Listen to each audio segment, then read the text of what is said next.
আগামী ৯ October home ম্যাচে হংকংয়ের বিপক্ষে মাঠে নামবে বাংলাদেশ। এশিয়ান কাপে সরাসরি কোয়ালিফাই করতে হলে এই ম্যাচ জয়ের কোনো বিকল্প নেই।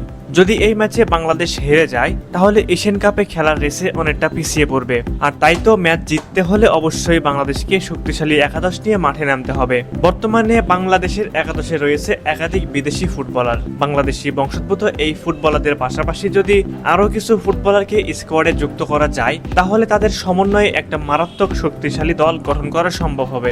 সব মিলিয়ে আমরা যদি ৮ থেকে ৯ জন ফুটবলারকে বর্তমানে বাংলাদেশ দলে সুযোগ করে দেই খেলার জন্য, তাহলে নিঃসন্দেহে বলা যায় যে হংকংয়ের বিপক্ষে জয় তুলে নিতে সহজ হবে বাংলাদেশের। বর্তমানে বাংলাদেশ টিমে রয়েছেন ৫ জন বাংলাদেশি বংশোদ্ভূত ফুটবলার, যারা ভিন্ন ভিন্ন দেশ থেকে বাংলাদেশে খেলার জন্য এসেছেন শুধুমাত্র মাতৃভূমিকে ভালোবাসেন বলে। প্রথম কোনো বাংলাদেশি বংশোদ্ভূত ফুটবলার হিসেবে বাফুফের সঙ্গে যোগাযোগ করেছিলেন জামাল ভুঁইয়া। তারপর বাংলাদেশে আসেন ফিনল্যান্ড থেকে তারিক কাজী।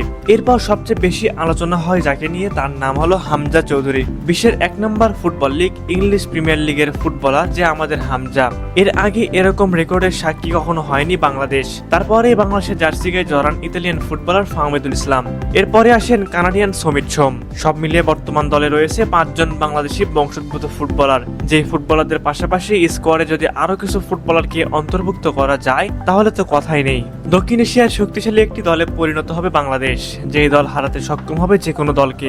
আমরা যদি নির্দিষ্ট করে কয়েকজন ফুটবলারের নাম বলি, যেমন তানিল সালিক, রোনান সলিহান, জায়ান হাকিম, এর বাহিরেও আরো অনেক নাম রয়েছে, যেমন ইকরামুল কাশফির হক, ম্যাক্স রহমান ও করিম হাসান স্মিথ। এই ফুটবলাররা সম্পূর্ণ প্রস্তুত বাংলাদেশের হয়ে মাঠে নামতে। এক ঝাঁক তরুণ ফুটবলার দেখাচ্ছে আশার আলো। এই ফুটবলারদের সঠিক পরিচর্যা ও উন্নত প্রশিক্ষণ দিতে পারলে আগামী দশকে বাংলাদেশের বিশ্বকাপ খেলার স্বপ্ন আর কল্পনাতে সীমাবদ্ধ থাকবে না, তা বাস্তবতায় রূপ নিতেও পারে।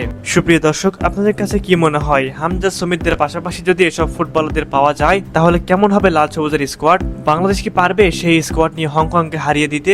অবশ্যই সেই বিষয়ে আপনাদের মূল্যবান মতামত আমাদের কমেন্ট করে জানাবেন।